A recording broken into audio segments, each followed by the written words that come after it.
All right, the feeding of the 5,000. It's got to be one of the most famous stories out there, right? You've heard it a million times. 5 loaves, 2 fish, and boom, thousands of people are fed.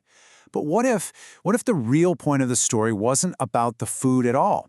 What if there's this incredible hidden message that almost everyone, just like the disciples back then, has completely missed? Okay, let's dive in. I mean, it's kind of wild when you think about it. The people who were right there, who saw this whole thing happen with their own eyes, the disciples, they didn't get it. They saw this amazing spectacle, a supernatural feast, but the actual lesson Jesus was teaching, it went right over their heads.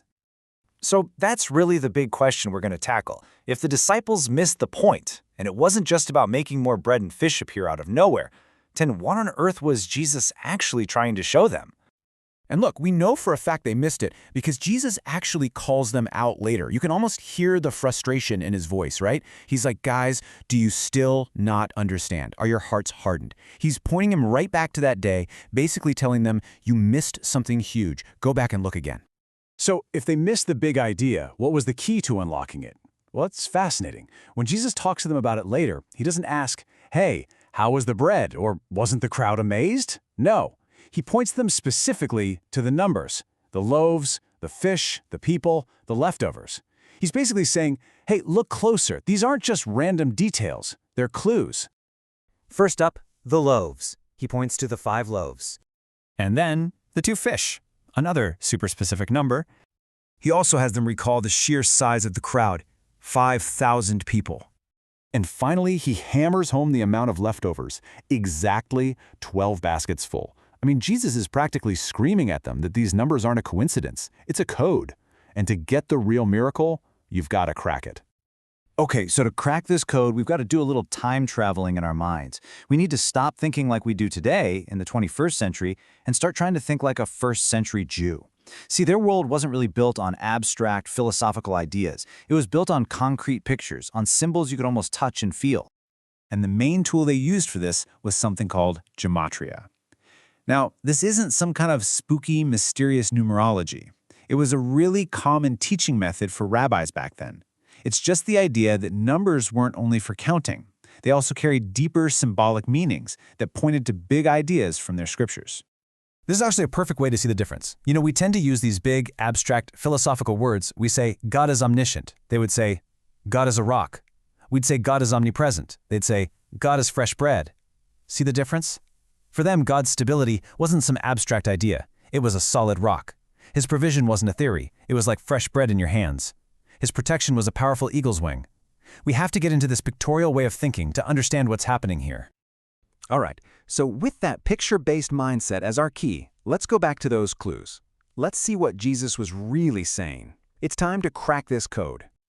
So we start with the number 5, those 5 loaves of bread. Now, for any Jewish person in that crowd, the number 5 would have immediately clicked. It points straight to the 5 books of Moses, the Torah. I mean, this was the absolute foundation of their entire faith, their law, everything. So right away, we see the 5 loaves aren't just lunch. They're a picture of the Torah. Okay, next up, the number 2, the 2 fish.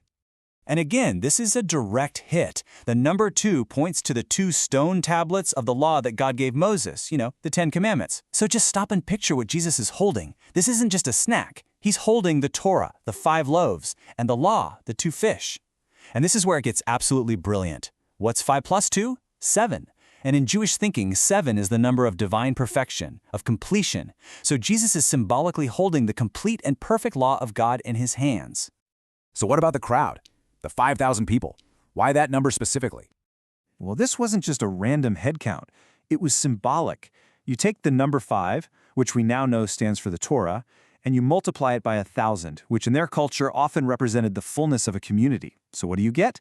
5,000 people isn't just a big crowd, it represents the entire community of God's people, everyone who lives by the Torah. And that brings us to the leftovers, those 12 baskets. This one is maybe the most straightforward symbol of them all. 12 baskets for the 12 tribes of Israel. It's a crystal clear symbol for the entirety of God's chosen nation. Okay, so now we have all the pieces. Do you see it? This was never just about filling empty stomachs. Jesus was orchestrating a powerful, living, breathing parable, a symbolic lesson about who he was and what he came to do. Let's just walk through the whole picture now. Step 1, Jesus takes the complete law of God, the Torah and the commandments, symbolized by those 5 loaves and 2 fish. Step 2, he gives it to his disciples to hand out. Step 3, they use it to feed the entire community of God's people, the 5,000. And what's the result? Not only is everyone totally satisfied, but there's a huge abundance left over. More than enough for all 12 tribes of Israel. So here's the real takeaway. The true miracle wasn't the food multiplying. It was the message behind the food. In this incredible living parable, Jesus was showing everyone that his teaching of God's law, is the true spiritual food. The message is that he is more than enough. He can fully satisfy the deepest spiritual hunger of all of God's people, with plenty to spare. It really makes you think, doesn't it? If a story we all know so well has this entire, profound layer of meaning, just hiding in plain sight, a meaning we can unlock just by changing how we look at it, it begs the question, what else are we missing? What other incredible truths might be sitting right in front of us, just waiting for us to see them?